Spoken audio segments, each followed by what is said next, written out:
Hey there, Dave Flightus, Can-Am Missing Project, a copyrighted edition for our video page. And I'm in pure beauty this morning. Behind me is Lake McDonald at Glacier National Park. And there's some very high peaks that are very cold this morning. It's a little brisk. So, a couple of things. This is the video after Bobo's video. And had a lot of interesting feedback. Had the lowest rating on that video I've had probably in my last 20. So if you could give the videos a thumbs up, I'd appreciate it. A lot of people didn't like it, unfortunately. And also make sure that you're subscribed. I've had many people come to me as of late and say that for some reason they're getting unsubscribed. So check it out. So we're going to start off right away with something from the mailbag. And it says, Dave, I'm a trapper, rancher, and rider that grew up in the foothills of the Bonneville Range in southeast Idaho. The 411 topic has fascinated me, and I wanted to reach out to you to relate an incident that occurred in October of 1999. I arrived at my hunting location at about 2 p.m. on a sun-blasted autumn afternoon and parked my dirt bike just off the 2-track trail on an open knoll. I planned to hike due south through a small but thick draw of lodge poles and dug firs, then across a large open ridge that eventually overlooked a box canyon known as Deer Canyon. This draw is approximately 400 yards wide. I had made this hike annually for years and was very familiar with the route. As I descended into the pines at the bottom of the draw, the lens of my view darkened. Not that it clouded up or that I was deep in a canopy of trees or smoky, but that everything was in my view was darkened, like looking through dark sunglasses. It was quiet, no squirrels, no birds, not even a sound of wind. I was concerned but continued to press on through the pocket of trees in my southbound direction. I never made it out. I walked, and walked some more. As panic set in, I renewed my effort to hike out the other side of this draw. Eyes up, head on a swivel. Yeah, that's a good idea. With dogged determination, I forged on. Fatigue scared and eyes stinging with sweat, I heard a raven caw. He perched on a limb about 10 yards downhill from me. At this point, the view cleared and I walked straightway up the hill and arrived at my bike. The sun had set. In what should have taken 20 minutes, 5 hours had elapsed. No, I wasn't drunk on drugs or impaired in any way. I was stuck in a loop, an unexplained space that I believe would have never let me out, save for my fight, clear head, and a raven. The experience taught me that you can become a victim of the mountain, and I was lucky. Thanks for all you do. Idaho. So I responded to him because I had some questions I wanted to have answered. Thanks for the story. Have you told anyone about this, specifically others who have hunted that region? Was my question to him. Not that I'm interested in your hunting spot, but where did this happen, and did you see any animals that day? His response. I've told this story to my wife and kids and to a landowner in the area. He gave me an odd look and was a bit dismissive. The area is off the old wood road in the Caribou National Forest in Caribou County, Idaho. This area of the Caribou straddles the Bannock and Caribou counties and is south of the Fort Hall Indian Reservation. The wood road meets Kelly Topance Road, southeast of Chesterfield, Idaho. The smaller mountain that I was on is east of Bonneville Peak and Haystock Mountain. Good maps will show these. There were no animals that I had seen or heard when I entered the draw, or animals encountered while trekking through the woods, just an odd silence. The weather that day was bright, not a cloud anywhere, near 60 degrees, so I decided to ride the bike rather than bounce up the road in a pickup. The intense feeling of dread hung over me as I hiked through the timber.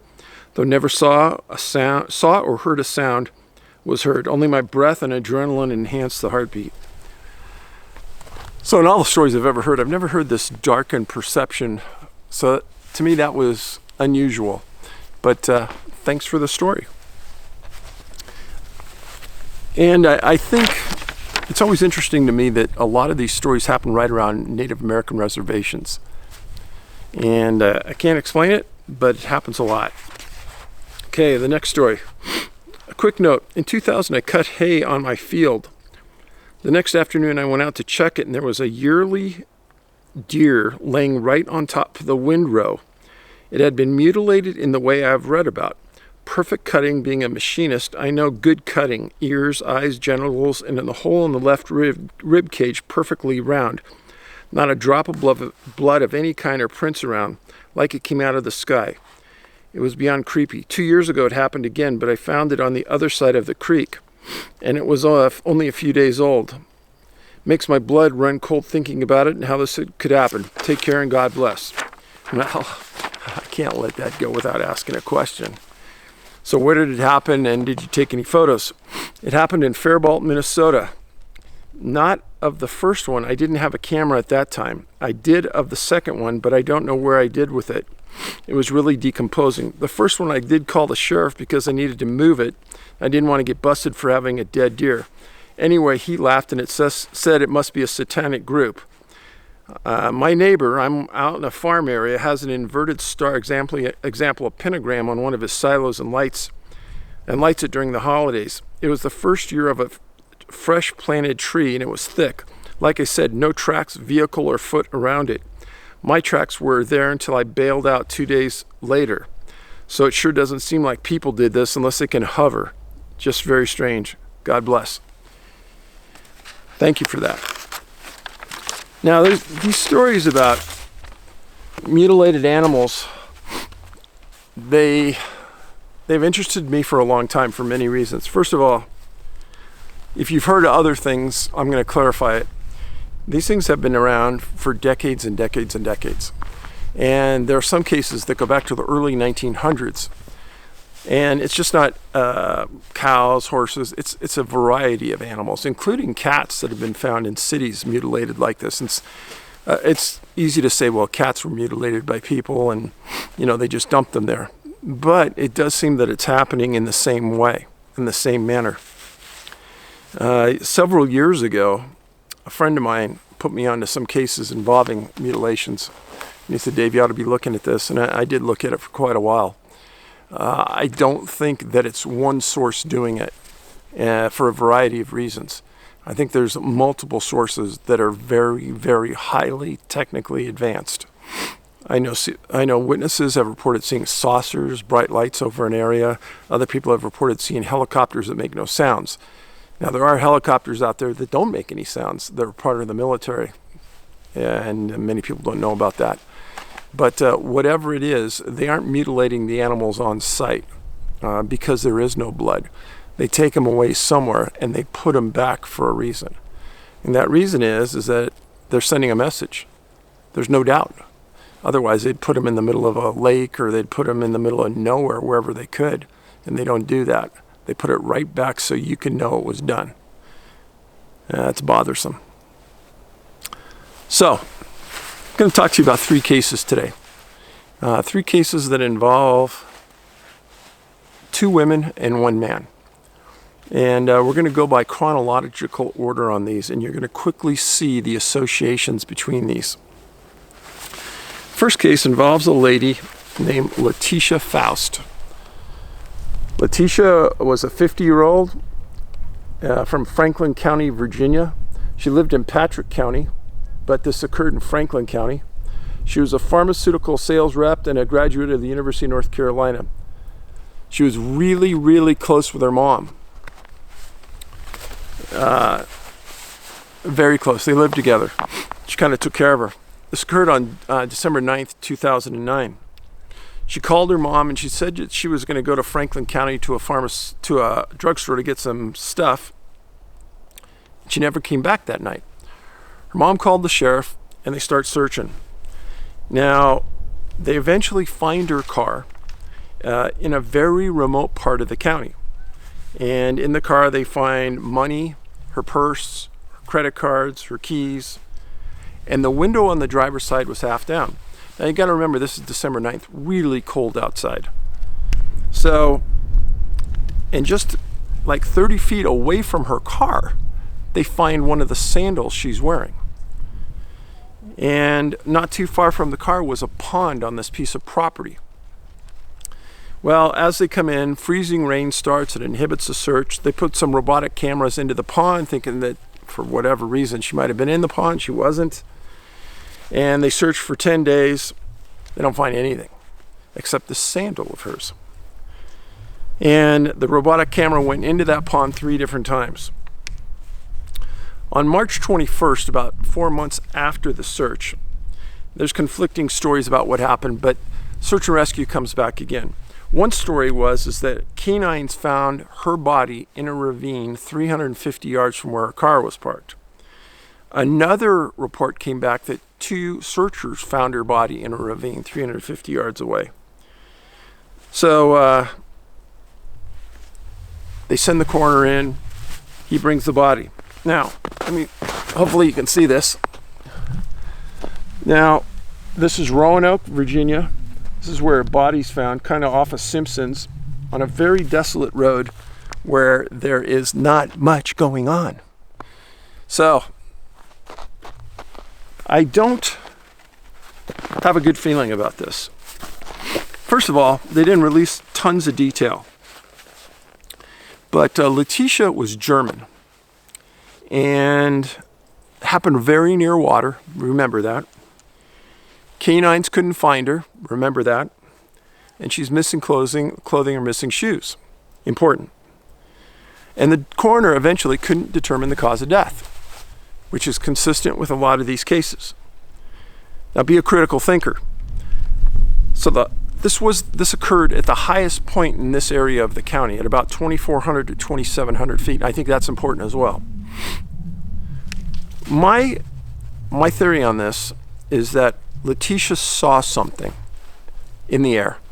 She drove to that highest point in the county, or in that area, and she rolled her window down, presumably to listen, to see if she was hearing something, because a lot of times when people see something in the sky and it doesn't make sense, you tend to open your window and listen and see if you can hear something. I don't think she heard anything. That's the reason the window stayed down, and some reason she got out of that car, maybe to get a better look at it. But she was found months later, almost 4 months later, unknown cause of death, missing shoes, and it never stated what else she was missing or if she was missing anything else from her clothes. So that's case number 1. Case number 2 is important as well, because the cases I research involve places around the world. If you stay in one place or in one country, you don't see the total picture. And that's the reason early on I decided to venture away from North America and keep looking for similarities in other countries. And whatever was causing this, or is causing this, you've got to remember, must be highly technically advanced and have abilities to move around the world swiftly, quickly, and stealthily. Okay, the next case involves a woman named Emma Campbell. Here's Emma. Emma was a 29-year-old from Port Hill, New Zealand. She was a caretaker for the disabled, and she usually slept in late. She lived with a friend in a city called Christchurch. Now, I'm going to tell you this, but a lot of people are going to make judgments about it, and that's unfortunate, but don't make a judgment. She was recently out of a mental health facility. I don't put a lot of credence in that, and here's why. People say that they hear things in their head sometimes. And as I've told you, I don't necessarily discount that what they're hearing isn't something real. I think some people, like I said, have an antenna that they hear things, or they're getting said to things that we don't quite understand. But with Emma, she liked to take drives out into the country. And on the morning of May 1st, 2010, she got up at about 5:20 in the morning. She's seen driving away from her residence. And she goes to a gas station and she pours $30 worth of fuel into her vehicle. Important point. She drives 2.5 miles to a place called Dyer Pass, D-Y-E-R. And on this, you can kind of see where I put the orange arrow, where Dyer Pass is. Christchurch is near the top of the map. Get a look at it. It's in the middle of nowhere, really. So as she's driving along, for some reason, her car goes slightly off the right side of the road. A very low level impact, according to police. And there's no skids. very minimal damage to her car, and she doesn't come back home. Parents call police. They quickly find her car that day, and they put some canines on it. And between the car and a path below her car, they find her shoes, which isn't very far away. Now they put helicopters up with FLIR, forward-looking infrared radar. They don't find anything. They bring in the New Zealand Army, and 200 soldiers search for a week this entire area. They don't find anything. Except they did find, this is how thorough the search, kind of near her shoes, they found her watch. Now, friends, that tells you how good the search was. They find a watch that belongs to her. So, on March 9th, 2012, almost 2 years, almost 1 year and 10 months after she disappeared, there's a pig hunter that's hunting the area below where her car was. And he finds a body and he calls the police. It's 328 feet from her car to the location where her body was found. Now, for those 2 years, New Zealand ran these stories about the mystery of Emma Campbell and what happened to her. Yeah, big mystery. And her brother made a statement to the press that said that we are at a loss to explain what happened here. So they found the body, police are called, they recover the body. As you know on the map, very near the ocean. She's missing shoes. Canines don't find her. She's in an area that had been previously searched many, many times. And the same with Letitia Faust. Water, previously searched, unknown cause of death. Now, odors, bodies put out odors when they decompose. And cadaver dogs can pick up those odors miles away. So why weren't the bodies of Letitia and Emma picked up by cadaver dogs? FLIR, canines, and the Army don't find Emma. Ground teams don't, and everyone misses the body for 2 years. Doesn't make any sense. I do not believe, as I've stated hundreds of times, that searchers are this poor. And even if the searchers are that bad, canines are not that bad. I don't believe it. So that's 2 female cases. May 1st, 2010 and December 9th, 2009. Now we're going to go to a case in the United States. A man named Sean Rentz, R-E-N-T-Z. There's Sean. He's a big guy, 27 years old, missing July 28th, 2012 at 5:30 p.m. 6'4", very health conscious, lived in northeast Minneapolis near a place called White Bear Lake. Parents and Sean worked at a healthcare facility. He worked the graveyard, super conscientious guy. In fact, bought a fixer-upper home and was working on it and asked for a leave of absence from his job because he was offered another job and he wanted to work at his home a little bit. Never any mental health issues, never, and didn't drink alcohol. Now, one of the days before Sean disappeared, his parents come home and they see him burning all of his electronics in his backyard. And the parents in hindsight said, yeah, it was very odd, and he acted a little odd about it. But nobody believed that that was going to lead to anything. And then on July 28th, he disappears. Never any issues, never any problems. So his parents call the sheriff, who put out a nationwide all-points bulletin on his car, 2004 Audi Quattro. And 1,000+ miles away, on July 30th, 2 days later, at a place called Oak Creek Vista Lookout. And what it is, it's a turnout, really. Yeah, they find, the Coconino County Sheriff finds his car parked there. And the last thing they found in the car was a receipt dated July 28th for $9.28 at a gas station in Minnesota.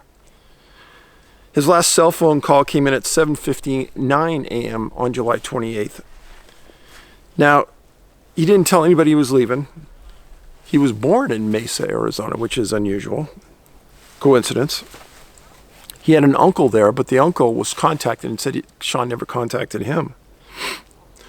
So 140 searchers with FLIRs, drones, canines searched for 6 days. Right near that lookout, stuffed inside of a small crevasse, they found Sean's backpack. And that was, they called it a duffel bag. On August 12th, the search was terminated. So almost 14 days of searching, they didn't find him. Now, on November 4th, 2012, so about 4 months later, a resident named Greg Cox and was hiking in an area called Pump House. And that's about 3/4 of a mile from where Sean parked his car. So, this is the map. This is Pump House. This is where he parked his car right here at Oak Creek Vista. The arrow is where his body was found, down in this steep gully below. These are cliff areas here. So, climbers went into that area. They searched. When Greg Cox is hiking through there, it's an old river area, dried up big boulders, etc. He finds what he thinks is a body. And what he finds in this body is a skeleton, really. No clothes, no shoes. The head is detached. And he calls the sheriff. The sheriff gets there, and the sheriff says that the best they can tell, there was no animal predation on the body. And again, they could tell by chew marks on the bones, etc., the way its bones are scattered. The sheriff said that it was impossible for Sean to jump from where his car is to where his body was located. But the coroner said that he had a broken neck, back, and a broken leg. He was in an area that was previously searched 1,578 miles from where he lived in Minnesota. Now, folks, a broken neck, a broken back, a broken leg, missing clothes. Sean Rentz did not climb into that area or go into that area or jump down to that point. Somehow or another, he was placed there because somebody with that big of injury might have been alive if they were dropped. But if they could not have jumped to that location, according to the sheriff. It was too far from the edge of the cliff. So how did Sean Rentz get there? Better question is, did Sean Rentz drive 1,500 miles in 2 days to an oversight or overlook in Arizona, Coconino County? And why? You know, there was a very famous X-Files episode where a group of people felt an urge to go to this certain location in the mountains. And when they got there, they supposedly saw some kind of UFO or something. I don't remember the episode quite, but I remember that there was this internal draw to pull them to that location. And when I did the research on this case, I immediately thought about that with Sean, because there was no logical way for his body to end up where it was. It's a very, very bothersome case to me. Now, the similarities between these three cases aren't beyond me at all. So, in Sean's case, he's in a dried riverbank, lots of boulders, missing clothes, missing shoes, in an area that was previously searched many times, as were all of these cases. But what happened to these people? How did search and rescue miss them? Again, I don't think they were there. Now, these are cases that if you were on a local search and rescue team, you wouldn't know about these other incidents that I'm talking to you about. Because search and rescue, again, most of them work Monday through Friday at their jobs. God bless them. They get called up and they stop everything, leave their family, and go search for a missing person. They don't spend their time researching the topic like I do. So to think that something's askew when a case comes up, they wouldn't really even know about it. As in any of these cases, I don't think anyone really knew that something unusual might have been going on. Emma Campbell came out of a mental hospital, okay? Sean Rentz was in his backyard burning electronics. Unusual. Letitia, I could not find anything unusual in her background. Why she was way out there in the middle of nowhere, I don't know. But in none of these cases was there foul play involved. The police came out and said that there was no foul play. There were no suspects. It was not a criminal case. So, you could do me a big favor and post this on social media. Talk to your friends about it. People need to be made aware that there is an unusual association with these incidents. Now, these 3 cases are a little different than what I've talked about many times because people were in a car. And in very close proximity to their car, they vanished and they were later found. In Emma and Letitia's case, about the length of a football field they were found. How can that be?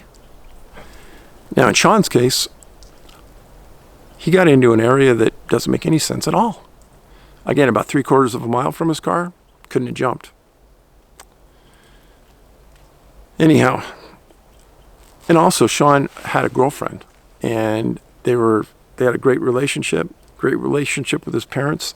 It makes no rhyme or reason why that person, Sean Rentz, would stop talking to everybody with no mental health, no drugs in his system, no drug history, and leave like he did. It makes no sense at all. So, friends, thanks for the support. The comments on Bobo's interview makes me second thoughts about ever doing an interview like that again, just because so much negativity associated with it. He's a friend, that's why I decided to put him on, and I thought it was interesting. But thank you. I mean, if you look at that view out there, as it's been changing and the weather has moved around, it's gorgeous. This lake is one of my favorite places ever to go. This time of the year is one of my favorite as well because there's nobody here. In July, August, September, it'll be crawling with people. I wouldn't even be able to do what I'm doing right now. People will be complaining, hey, all the noise in the background. Yeah, this is gorgeous. Way out there at that would be the east end of the lake. And on that east end, that's a famous road called Going to the Sun Road. And Going to the Sun, epic ride. If you ever get to Montana, that's a ride you want to go on. Right now they're plowing it, trying to get there, and it's like a month-long job. But yeah, Going to the Sun takes you to the top of some of these mountains out there. And on this really, really hairy road, little narrow road along this cliff line, it's gorgeous, but got to do it if you come out. So anyhow, thank you. And by the way, the fishing in this lake is good.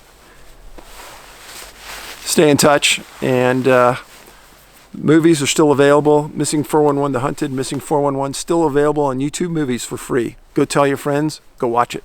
Thank you. Bye.